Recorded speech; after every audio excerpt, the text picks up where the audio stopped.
I'm Dave Greenwood, and this is Overcoming Distractions.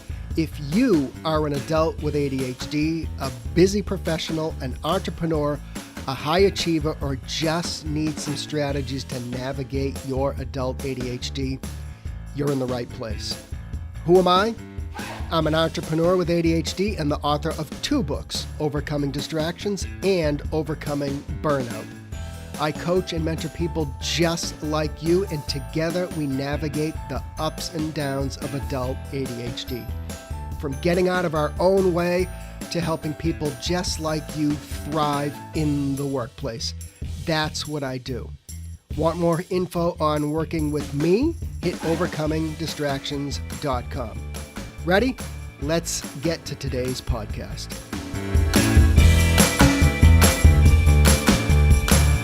All right, all my distracted friends, what is going on? I want to welcome you back to another action-packed episode of Overcoming Distractions. If you are that busy professional that just happens to have ADHD, you're a high achiever, you're a CEO, you're an entrepreneur, solopreneur, you're just in a busy position, and you just need a little bit of support and tips and tricks to thrive in that ADHD brain of yours, then you're in the right place. So, all right, cool. Hey, let's talk about dialing in on our own ADHD selves today, because, the more I work with busy professionals with ADHD, the more I'm convinced that self-awareness can be one of our secret weapons. And actually, it must be one of our secret weapons. It has to be a big chunk of how we survive and thrive as a busy adult with ADHD, crazy job, career, kids, family, other commitments. And you can't fix or improve what you are not aware of. Then that's just a fact. And that's from your car being broken down to your ADHD brain, right? So, and I've said this before on that Overcoming Distractions, the book, was about entrepreneurs and other busy people with ADHD and how they kind of managed and thrived and different things they did to live a full life with ADHD. But I was a new author, and if I was to rewrite it again, I would put an enormous amount of time into writing about self-awareness, because I don't think, in the interest of full disclosure, that I did a good enough job in making sure that was a good chunk of the book. So, lesson learned. But hey, another thing I'm convinced of is that self-awareness for some of us just doesn't come easy. We're living a super busy life, a demanding job, a career. Like I said, maybe we throw some kids into the mix, and some of us just become either numb to our circumstances, or we just tell ourselves that this is the way it is. But we do get to a point, I think, and sometimes it's much later than it should be, where we need to make some fundamental changes. We got a crap ton of work, we got deadlines, we have new challenges, and we can't operate the way we've been operating for so long. And things need to change, things need to improve. We need to create new systems and routines and habits, and not stay at the office all night, right? So we're running our asses off, going from one thing to the next. Like I said, working nights and weekends, dropping the ball, making excuses for late work or sloppy work.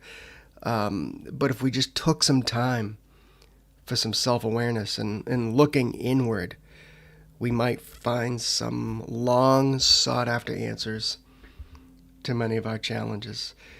And, I am a big fan of slowing down to figure shit out. So let's run through some of the basics of trying to gain a little more self-awareness about our busy ADHD lives. Because I can tell you when I get into some of these private sessions with some of you that have asked for help, and we're talking about the busyness of life and work. Sometimes some of the basics need to be revisited, and one of them is just like literally hitting the pause button and slowing down and just kind of figuring stuff out. So let's kind of run through some of the ways that you can build a little more self-awareness and maybe come up with some of those aha moments, because it really is sometimes about slowing down. And one of them is just good old-fashioned reflection, right? And, I'm not asking you to go back and dig up all the bad crap that's happened to you, but I do think it's important for us to, make progress. We need to retrace our steps a little bit. And we can do this for either challenges or even good days. I like to say, what worked or what didn't work, there's always something to be figured out about thinking those things through. At the bare minimum, you can take time at the end of the day, even if it's 5 or 10 minutes, to reflect on what went well, what might have been difficult. If the same challenges keep coming up every day, then that's a pretty good indicator that something needs to change. Maybe you know it in the back of your head, but it didn't get to the front of your head yet. Okay? As I like to say, we haven't gotten that brick to the side of the head yet to say, all right, this needs to change. So, for example, if you're late to meetings every day, you're leaving the office with the same things you didn't do yesterday, and that still haven't been done, that's a key piece of self-awareness. Okay? If it's day after day after day that you didn't meet a deadline, or you're maybe making excuses, or you're just blowing things off, or whatever the case may be, procrastination, then that's a pretty good piece of self-awareness. Take a few minutes before you walk away from your desk or wherever you're working for the day, if it's home, and just be honest with yourself about what's going on. Next, journaling. So, in full disclosure, I haven't done a ton of this, but I know many people who have had some pretty good success by journaling. They're busy adults with ADHD, and even some people that I have worked with that are going through burnout. And some people might find this challenging or even tough, but it does get circumstances, out of our head and onto paper where we can maybe better process them. And a little bit of old-fashioned research tells us that writing things down can actually make things stick a little better. And that's a pretty good lesson for those of us with ADHD anyways, right? So to-do lists, challenges, goals, okay, pen to paper sometimes makes things stick a little better. So if you're journaling and you're writing down what you have a tough time with, it may help you in the next phase of creating solutions. But please don't forget to write down the good things too, right? Don't just write a journal of all the shitty things that happened to you, because that's not healthy either. In fact, I'd even go as far as to say, why don't you start with the positives first and then write down what you had trouble with. Again, full disclosure, I've done this from time to time, but I do know that many people have found tremendous success by just journaling and writing things down. Again, everybody's different. So, all right, next, feedback. Feedback can be tough for some of you, especially if feedback ends up causing some type of, rejection, right? Because I know some of us do struggle with that. But if you can buckle up and put on a little bit of thick skin, I know that might be tough for some of us. Feedback can be beneficial. I would choose the person you get feedback from carefully, I think, because, my experience, a large majority of people don't know how to constructively offer feedback. and then everything comes out of their mouth that might sound negative. And I think that is super important. So if you're going to get on the feedback route, which I do recommend, make sure you choose somebody carefully. This can be a trusted coworker, a boss, close friend, spouse, or even somebody who is providing you mentorship or coaching. That could be a positive experience. Think about it. You suck at this, and hey, maybe you could work on this a little bit. It can actually mean the same thing as long as it's delivered properly, right? So sometimes many people just don't know how to deliver feedback. So again, choose that person carefully. When I'm working with people one-on-one, mentoring, doing some coaching, busy professionals, I recognize this needs to be implemented with some kindness and tact, until I get to a point where maybe I have to subtly call people out on their bullshit, right? So just be prepared. So, all right, cool. So feedback, but choose the person carefully. Research, all right? I mean, hey, another way to bring some self-awareness is to do a little bit of research, and you might call listening to this podcast research. I like to give it my best shot for you of all the years that I've been doing this and understanding busy people with ADHD. But, books, podcasts, even some select YouTube channels can give you some insight into your own brain. But I caution you, don't go down the rabbit hole and try to implement 17 different strategies at the same time because you went crazy with research. All right, but research is good. Understand ADHD, understand your own version of ADHD, and you can do that by the enormous amount of information out there. But again, choose it carefully. So, all right, mindfulness.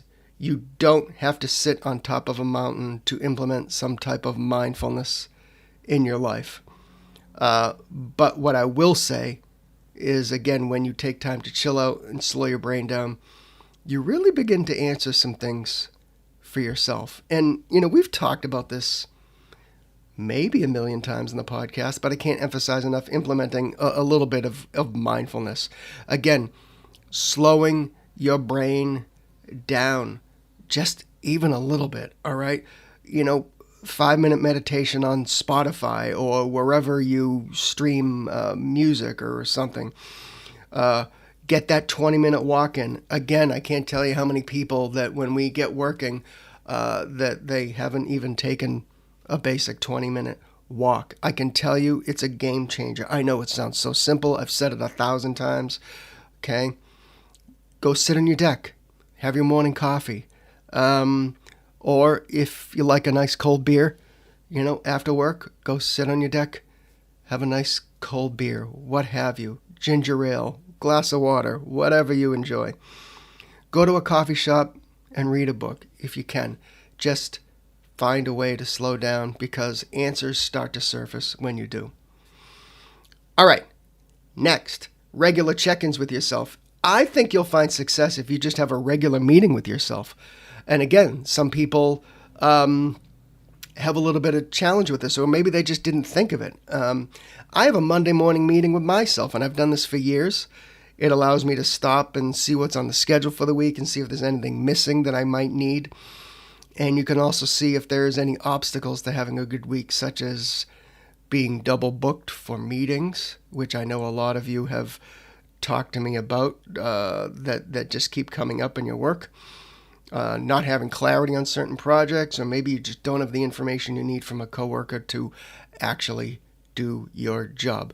But if you just stop yourself, look at your week, look at your schedule, look at your to-do list, everything else, I think you'll find a ton of self-awareness in getting through at least the upcoming work week.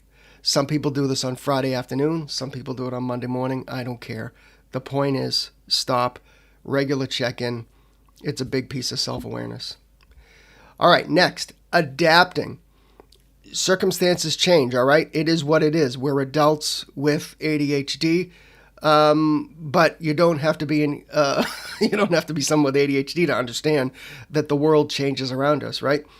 And they do change all the time, especially when we're a busy professional with ADHD, and that's just the way it works. So we have to be able to adapt and have some flexibility. And in boxing, they call that, bobbing and weaving, right? Punches going to get thrown at you, and you're going to have to block them. You're going to have to duck. You're going to have to miss. You're going to have to adapt, right? It's something that we need to really understand. Now, I'm a huge fan of routines and structure, don't get me wrong, because that is mission critical for us. But they're not bulletproof. And that's why I go back to that kind of Monday morning meeting is a great way to kind of figure that out, to see if you need to adapt for anything during the course of the week, right? So that's another piece of just self-awareness, is figuring out where you need to kind of bob and weave for the week. So celebrate your success with all this stuff we're talking about. And I know sometimes we talk about self-awareness. We're talking about the things that are going wrong and the challenges and the brick walls in front of us and everything else. But hey, if things went well, please just pat yourself on the back. Don't always be thinking of the negative, about the challenges you're facing, all that. We'll have time to do that. If you move the needle in the right way, even if it's a tiny bit and it's a small positive development, please take the win.